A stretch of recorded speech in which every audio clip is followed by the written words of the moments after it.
In the farthest reaches of the Andromeda Galaxy, where stars danced like diamonds against the velvet darkness, the majestic planet of Xylora shone with an ethereal light. Its crystalline cities sparkled beneath twin suns, casting rainbows across the floating gardens that defied gravity itself. The Xylorans, a race of beings whose skin shimmered with iridescent hues and eyes glowed with ancient wisdom, had built a civilization that made Earth's greatest achievements seem primitive by comparison. At the heart of this celestial wonder stood Queen Lysandra, the most beautiful being in the known universe. Her presence was both commanding and mesmerizing. Her flowing hair seemed to capture starlight itself, while her voice carried the melody of 1,000 cosmic harmonies. For centuries, she had ruled her people with grace and intelligence, guiding them through technological revolutions and diplomatic triumphs that had cemented Xylora's position as the crown jewel of intergalactic society. Yet beneath this glittering facade of perfection lay a crisis that threatened to unravel everything. The Galactic Trade Consortium, a powerful organization governing commerce across countless worlds, had discovered a staggering tax debt accumulated over generations. The numbers were astronomical, enough to bankrupt even their advanced civilization. The consortium's ultimatum was clear: settle the debt within one Earth year, or face economic sanctions that would cripple Xyloran society. The situation grew more desperate with each passing day. Traditional solutions proved inadequate. Their vast resources of precious metals and rare crystals, once considered invaluable, now seemed mere pebbles compared to the mountain of debt. Diplomatic negotiations faltered as neighboring planets, aware of Xylora's predicament, demanded exorbitant interest rates on loans. Even their legendary technology couldn't conjure a solution from thin air. As Queen Lysandra paced the crystal halls of her palace, her luminous form cast worried reflections on the walls. She knew that conventional approaches wouldn't suffice. They needed something unprecedented, something that would fundamentally alter the equation. The fate of her people rested on finding an extraordinary solution to this seemingly insurmountable problem. On Earth, in a small coastal town where salt spray mingled with the scent of fresh bread from the local bakery, lived Ethan Carter. At 32, he bore the weathered look of someone who had spent years battling life's storms rather than seeking shelter from them. His hands, calloused from years of working at the shipyard, told stories of honest labor and hard-won survival. Yet his eyes, a deep shade of green that reminded old Mrs. Henderson of the sea during summer storms, still held a spark of hope that refused to be extinguished. Ethan's modest apartment above the hardware store reflected his simple existence. A single bed occupied one corner, its worn quilt stitched together from scraps of fabric collected over the years. The kitchen table, scarred with marks from countless meals, doubled as his workspace where he tinkered with salvaged electronics. Despite his financial struggles, Ethan possessed an uncanny ability to repair almost anything. A skill he'd honed since childhood when he'd fixed his mother's broken radio using parts scavenged from discarded appliances. His days followed a predictable rhythm, rising before dawn to catch the early shift of the shipyard, spending lunch breaks sketching impossible inventions in his notebook, and returning home to work on his latest project until sleep claimed him. The townsfolk often joked that Ethan could make gold from garbage, though none realized how literally true that might become. His reputation for solving mechanical puzzles others deemed unsolvable had earned him the nickname, the Miracle Worker, though Ethan himself found it embarrassingly dramatic. What set Ethan apart wasn't just his technical prowess but his unwavering optimism. While others saw junk in the scrapyard, Ethan saw potential. Where others saw problems, he saw opportunities.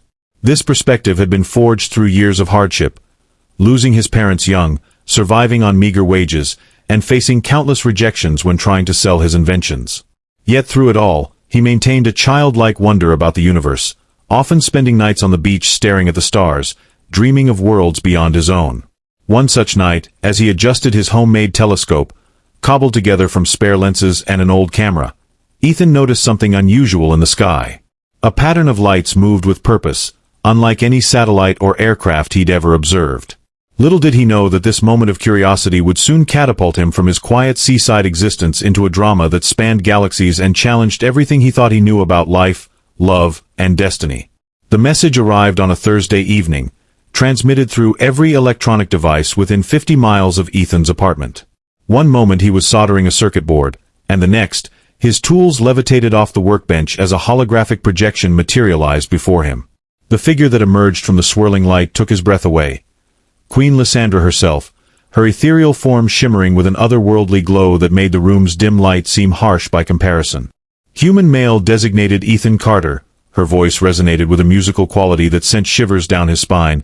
You have been selected for a proposition of utmost importance. Ethan's heart pounded as he watched the Queen's image step closer, her glowing eyes seeming to pierce through his very soul. Your species' peculiar aptitude for creative problem-solving, particularly your documented success with unconventional repairs, has drawn our attention. Before Ethan could stammer a response, the hologram continued, explaining the dire situation facing Xylora. As she spoke of galactic debts and interstellar politics, Ethan felt a strange mixture of awe and disbelief. The Queen's words painted a picture of desperation masked by dignity, of a proud civilization forced to consider unthinkable solutions. When she mentioned marriage as part of their proposed arrangement, Ethan nearly dropped his soldering iron. I understand this request is unconventional, Queen Lysandra admitted, her perfect features showing the first hint of vulnerability. But our laws allow for interspecies unions to resolve certain diplomatic and financial matters. Your union with me would grant Xylora access to Earth's economic systems while providing you with status, wealth, and protection beyond your imagination. The hologram paused, allowing Ethan to process this life-altering proposal. He stared at the Queen's image, noticing how her luminescent skin seemed to pulse with anxiety despite her regal bearing. You would not be alone in this, she added softly. Our scientists have developed a compatibility enhancement protocol that would allow for... She hesitated, physical intimacy between our species. As the hologram faded, leaving Ethan surrounded by the familiar clutter of his workshop, he realized his hands were trembling. The weight of the decision pressed upon him like the ocean's depths. Marry an alien queen? Leave Earth behind? Become part of a civilization that made human technology look primitive? The questions swirled in his mind, each more overwhelming than the last. That night, as he sat on his balcony overlooking the moonlit sea, Ethan wrestled with emotions he couldn't quite name. There was fear, certainly, fear of the unknown, of leaving everything familiar behind. But there was also excitement, a thrill that came from knowing he was being offered a chance to be part of something far greater than himself. Most surprisingly, he felt a pang of sympathy for the Queen, sensing the loneliness behind her formal words and realizing she too was making an enormous sacrifice for her people. When the official delegation arrived 3 days later, materializing in his living room with a soft hum of advanced technology, Ethan still hadn't reached a decision. 12 Xyloran officials, their forms shimmering with iridescent patterns that shifted with their emotions, arranged themselves in a semicircle around his worn sofa. Their leader, a tall being with silver markings that pulsed like liquid mercury, presented him with a contract that seemed to float in mid-air, its glowing text scrolling endlessly.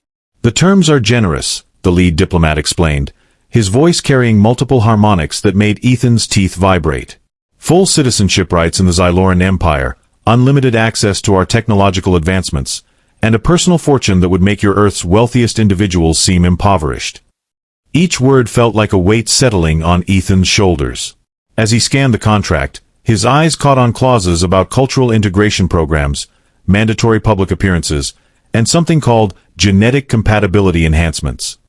The document seemed to anticipate every possible concern, offering solutions that sounded more like science fiction than reality.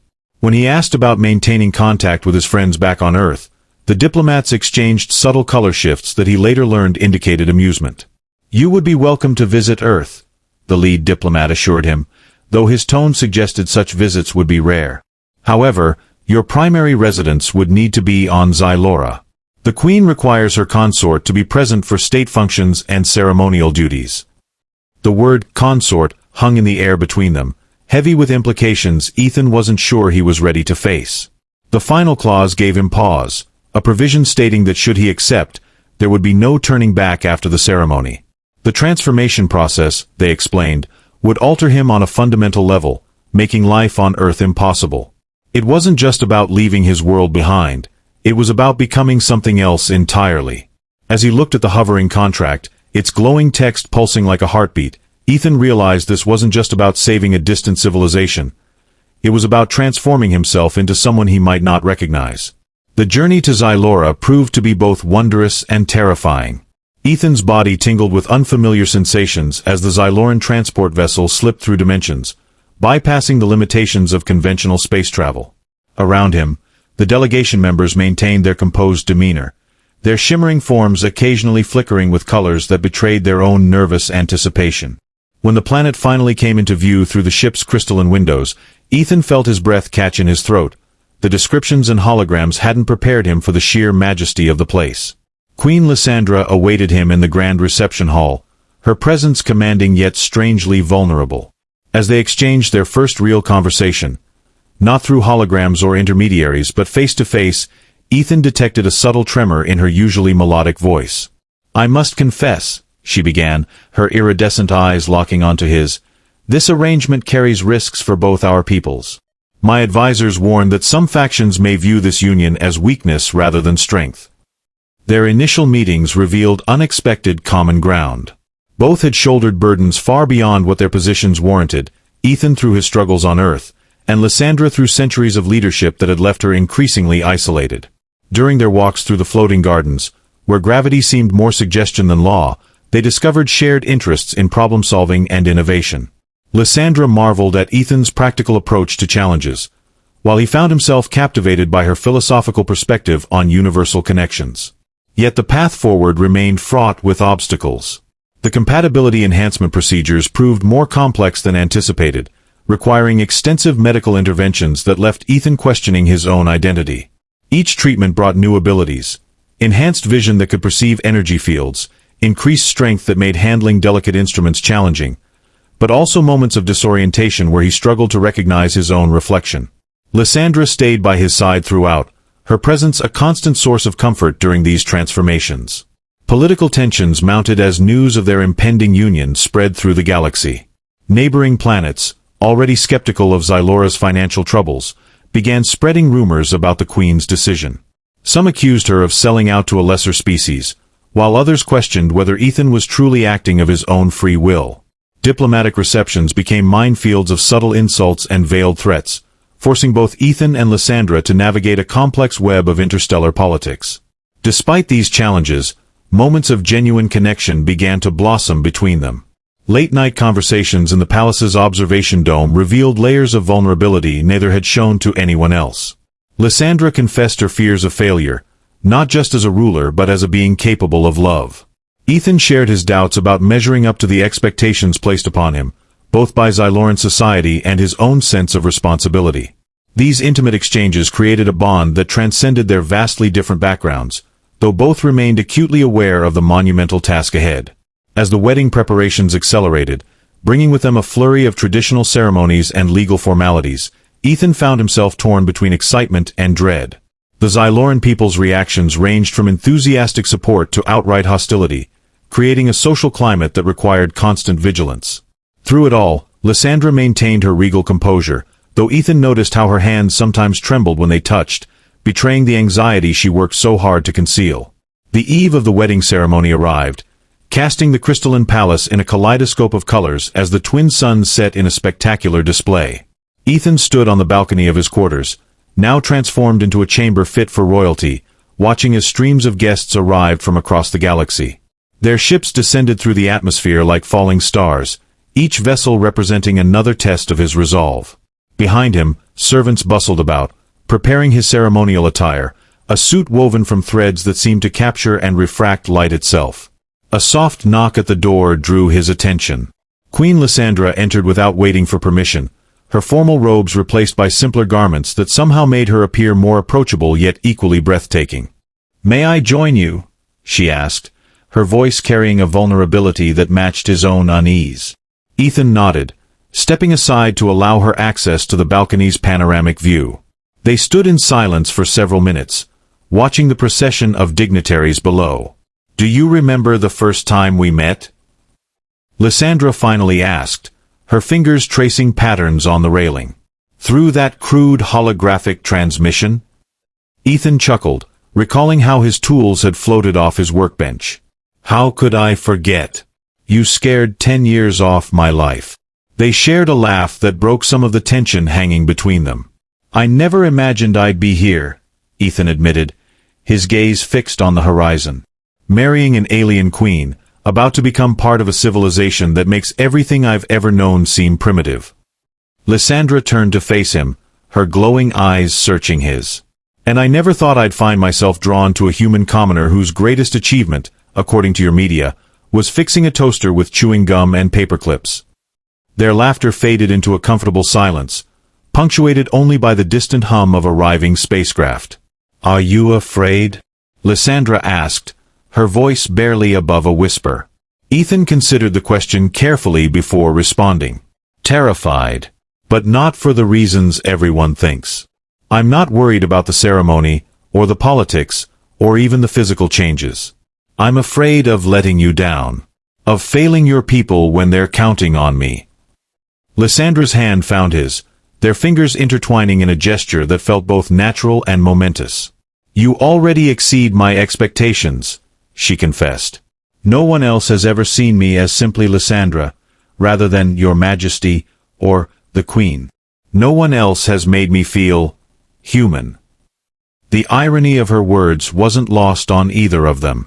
As the first stars appeared in the darkening sky, they talked about their hopes and fears, their dreams for the future and their regrets from the past. Lysandra shared stories of her long reign, of decisions that still haunted her and moments of joy she wished she could relive. Ethan spoke of his life on Earth, of friendships forged and lost, of inventions that never quite worked as planned. With each revelation, their connection deepened, transforming from a political alliance into something far more profound. The night wore on, marked by moments of laughter and tears, of promises made and fears acknowledged. Servants came and went, reminding them of the time, but neither seemed willing to end their conversation. Outside, the galaxy continued its endless dance, oblivious to the two figures standing on the brink of a union that would change both their lives forever. When morning finally approached, painting the sky with colors that defied earthly physics, Ethan and Lysandra remained on the balcony. Their hands were still joined, their hearts beating in a rhythm that transcended species and circumstance. The wedding ceremony loomed mere hours away, but for these precious moments, they existed outside of time and obligation, simply as two beings who had found something rare and beautiful in each other. The wedding ceremony unfolded in a grand amphitheater carved from living crystal, its facets capturing and amplifying the light of Xylora's twin suns. Thousands of guests filled the tiered seating, their varied forms representing dozens of species from across the galaxy. Ethan stood at the center of it all, his ceremonial attire shifting colors in response to his racing emotions. Beside him, Queen Lysandra radiated a calm dignity that masked the turmoil he knew she felt inside. As the ancient vows were spoken in a language that resonated through their very bones, Ethan became acutely aware of the magnitude of their commitment. Each word carried the weight of entire civilizations, binding him not just to Lysandra but to her people and their future. The compatibility enhancements completed during their engagement now manifested fully, allowing him to perceive the intricate energy patterns connecting all living beings in the assembly. Through this new awareness, he sensed the collective hopes and fears of those gathered, some genuinely supportive, others skeptical or hostile. The ceremony's climax arrived when they exchanged the traditional bonding artifacts, crystalline rings that merged with their skin, forming permanent symbols of their union. As Ethan's ring fused with his finger, a surge of understanding washed over him. He could feel Lysandra's presence in his mind, not as intrusive thoughts but as shared emotions and intentions. The experience was both exhilarating and overwhelming, threatening to drown him in the depth of their newfound connection. Following the ceremony, the celebration began in earnest. Floating platforms served delicacies from across the galaxy, while musicians played compositions that seemed to manipulate gravity itself. Yet beneath the festive atmosphere ran undercurrents of tension. Several high-ranking officials avoided approaching Ethan, while others engaged him in conversations laced with subtle tests and challenges. Lysandra navigated these social minefields with practiced ease, but Ethan could see the strain in her eyes when certain dignitaries pressed too hard or made pointed comments about human capabilities. Their first official act as a married couple came unexpectedly during the reception. An urgent message arrived from the Galactic Trade Consortium, demanding immediate clarification about the specifics of their union and its implications for Xylora's debt resolution. As they reviewed the documents together, Ethan recognized patterns in the consortium's demands that mirrored corporate tactics he'd encountered on Earth. Drawing on his experience with Earth's financial systems, he suggested a novel approach that combined Xyloran technology with human economic principles. This impromptu strategy session marked their first real test as partners in leadership. Lysandra listened intently as Ethan outlined his ideas, her expression shifting from skepticism to cautious optimism. When they presented their proposal to the consortium's representatives, the reaction was mixed. Some intrigued by the innovative approach, others dismissive of human influence in galactic affairs. The encounter left both newlyweds exhausted but determined to prove the value of their unconventional alliance. As the celebration continued around them, Ethan and Lysandra found brief moments of respite in private chambers connected to the main hall. These interludes allowed them to process the day's events and reinforce their bond. Through their mental connection, Ethan experienced flashes of Lysandra's memories. Her training as a young princess, her first encounters with interstellar diplomacy, the weight of centuries of tradition pressing upon her shoulders. In turn, he shared his own history, from childhood struggles to moments of triumph in his modest workshop on Earth. The evening wore on, marked by alternating waves of triumph and challenge. Each successful interaction with skeptical guests strengthened their resolve, while each subtle insult or condescending remark tested their patience. Through it all, their connection deepened, evolving from the tentative understanding of their engagement period to a partnership forged in the fires of shared adversity. The ceremony may have officially bound them, but it was these moments of mutual support and collaboration that truly began to transform their relationship into something enduring and authentic. In the weeks following their union, Ethan and Queen Lysandra faced escalating challenges that tested both their individual strengths and their growing bond. The initial honeymoon period of goodwill quickly dissolved as political factions within Zylora maneuvered to exploit their union. Conservative elements of the royal court, led by High Counselor Vereen, whose opalescent skin darkened with displeasure during council meetings, openly questioned Ethan's influence on policy decisions. Meanwhile, radical groups among the common population staged protests, their holographic signs flashing demands for traditional solutions to the debt crisis. The situation worsened when a rival faction within the Galactic Trade Consortium seized upon these internal divisions. Ambassador Trelcon, a towering insectoid diplomat with multifaceted eyes that seemed to see through every diplomatic maneuver, proposed a renegotiation of terms that would effectively double Zylora's obligations. During tense negotiation sessions, Ethan watched as Lysandra's normally serene expression hardened into a mask of determination, her iridescent features taking on a steely quality he'd never seen before. Their private moments became battlegrounds of conflicting emotions. After particularly grueling council meetings, Ethan would retreat to their private chambers, overwhelmed by the weight of expectations and the constant scrutiny. Lysandra would find him there, sometimes pacing like a caged animal, other times sitting motionless as he processed the day's events through his enhanced perceptions. These episodes revealed cracks in their carefully maintained public facade, moments when doubt and frustration threatened to overwhelm their resolve. Yet within these trials lay opportunities for growth. Ethan's unique perspective on Earth's economic systems, combined with his practical problem-solving skills, began yielding innovative solutions to their financial crisis. He proposed restructuring Zylora's trade agreements using models adapted from human stock markets, introducing concepts of speculative investment and futures trading that baffled many Zyloran economists but showed promising results in simulations. Lysandra, recognizing the merit in these approaches, championed them despite resistance from traditionalists. Their relationship deepened through these shared struggles. Late-night strategy sessions evolved into intimate discussions about their respective cultures and values. Lysandra shared stories of Zyloran history that weren't recorded in official archives, while Ethan introduced her to Earth's literature and philosophy. These exchanges fostered a mutual respect that transcended their initial arrangement, transforming their partnership into something more profound. The compatibility enhancements continued to evolve, sometimes unpredictably. Ethan developed the ability to sense emotional currents in crowds, a gift that proved invaluable during public appearances but left him physically drained afterward. Lysandra, in turn, found herself experiencing human-style dreams, vivid narratives that confused and fascinated her. These biological changes created new challenges but also opened avenues for deeper understanding between them. As they navigated these turbulent waters, their bond strengthened through shared victories and setbacks. Each successful implementation of Ethan's economic strategies bolstered their position, while each failure brought them closer together in mutual support. The initial skepticism from both Zyloran society and galactic powers began to shift, though progress remained slow and fraught with complications. Particularly challenging were the attempts on their lives, subtle at first, then increasingly bold. Security protocols tightened around them, limiting their freedom but reinforcing their dependence on each other.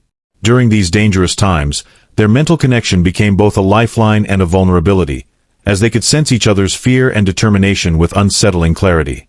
Through it all, their public appearances maintained a facade of unity and strength, though those closest to them noticed the toll it took. The servants whispered about how Queen Lysandra's once perfect posture now occasionally slumped with exhaustion, while Ethan's formerly easy smile had become more measured, more calculating. Yet in private moments, when they believed themselves unobserved, their interactions revealed a deepening affection and trust that surprised even them. The turning point came during a state visit to a neighboring system, where they faced their most formidable challenge yet. The ruling council of the Kryn Collective, known for their ruthless business practices, presented an ultimatum that threatened to unravel all their progress. As they prepared for this crucial meeting, Ethan and Lysandra found themselves confronting not just external pressures but the fundamental question of what they were willing to sacrifice for their union and their people. In the crystalline conference chamber of the Kryn Collective's orbital station, Ethan and Queen Lysandra faced their greatest trial yet. The Kryn delegation, their metallic bodies gleaming with predatory precision, presented terms that would effectively reduce Zylora to a vassal state. Ambassador HFY Thal, their leader, clicked his segmented mandibles in what passed for amusement among his species. "Your innovative human partner has proven entertaining," he remarked, his voice carrying undertones that made Ethan's enhanced senses prickle with warning. "But entertainment cannot pay debts." Lysandra's hand found Ethan's beneath the negotiation table, their fingers intertwining in a gesture that had become their silent signal of unity. Through their mental connection, Ethan felt her resolve hardening, tempered by a cold fury that matched his own growing anger. The months of struggle, the sleepless nights spent devising strategies, the personal sacrifices they'd made, all threatened to be rendered meaningless by this single confrontation. Drawing on every lesson learned during their shared ordeal, Ethan stepped forward, surprising even himself with his composure. "Perhaps entertainment isn't what you need," he countered, his voice steady despite the adrenaline coursing through his veins. "Maybe what you require is a new perspective on value itself." He activated the holographic display he'd prepared, projecting data streams that merged Zyloran technology with human economic principles in ways that made even Lysandra raise an eyebrow in surprise. The Kryn delegation stirred, their metallic forms clicking and whirring as they processed the information. Ethan pressed his advantage, explaining how their proposed framework would create mutually beneficial opportunities rather than perpetuating cycles of debt and dependency. Beside him, Lysandra added her insights, her melodic voice weaving through his explanations like a counterpoint in a symphony. Together, they presented not just a solution to the immediate crisis but a vision for interstellar cooperation that transcended traditional power dynamics. As the presentation concluded, the chamber fell silent except for the hum of the station's systems. Ambassador Exwarathal's compound eyes rotated slowly, considering their proposal.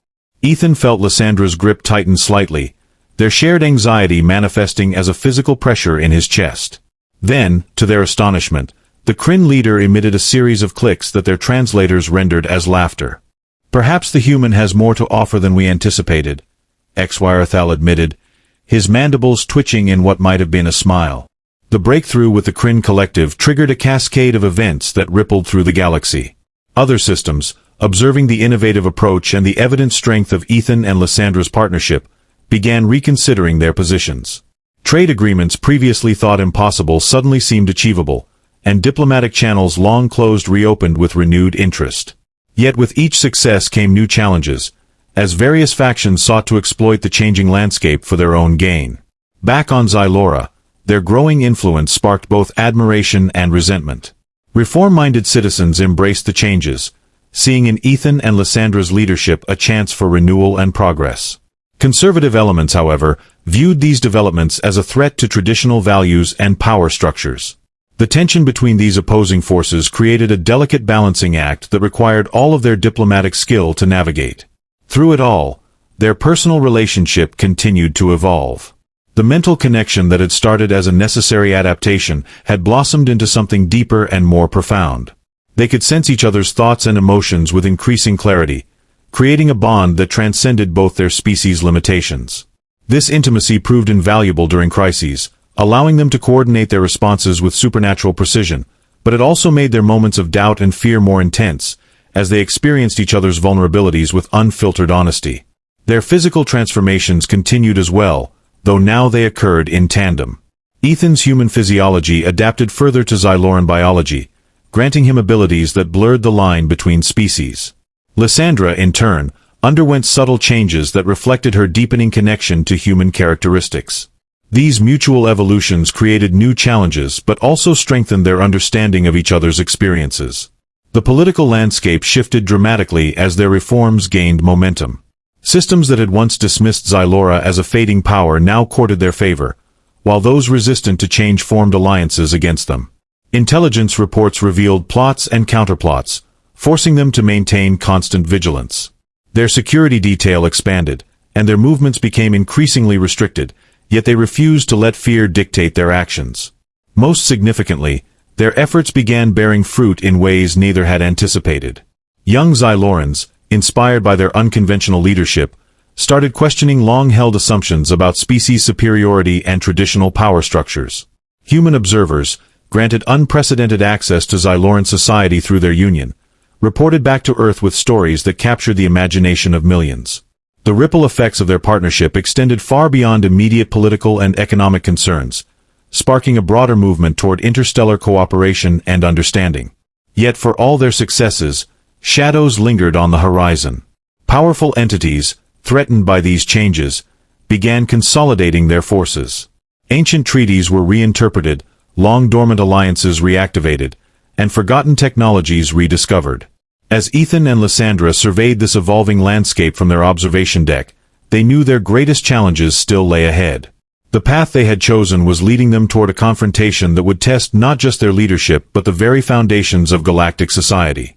Standing together on the crystalline balcony of the royal palace, Ethan and Queen Lysandra watched as Xylora's twin suns dipped below the horizon, painting the sky with colors that defied earthly physics. The past months had transformed them both, forging their initial arrangement into something far deeper and more complex than either had anticipated. Through their shared struggles, they had discovered reservoirs of strength within themselves and each other that continued to surprise them. The compatibility enhancements had evolved beyond their original parameters, creating a symbiotic relationship that transcended mere physical adaptation. Ethan could now perceive the subtle energy patterns of entire ecosystems, while Lysandra found herself experiencing human emotions with an intensity that both thrilled and frightened her.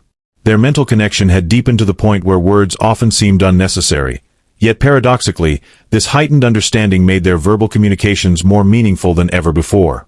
Looking back on their journey, they recognized how each challenge had pushed them to grow in unexpected ways. The political battles had taught them the art of strategic compromise without sacrificing core principles. The personal sacrifices had revealed hidden reserves of resilience and compassion. The moments of doubt and fear had strengthened their trust in each other, creating a foundation of mutual support that felt unshakable even in the face of mounting opposition. Yet as they prepared to face the gathering storm clouds on the galactic horizon, they understood that their greatest tests still lay ahead. The forces aligning against them represented more than just political opposition. They embodied centuries of tradition, deeply ingrained prejudices, and vested interests that would fight tooth and claw to maintain the status quo.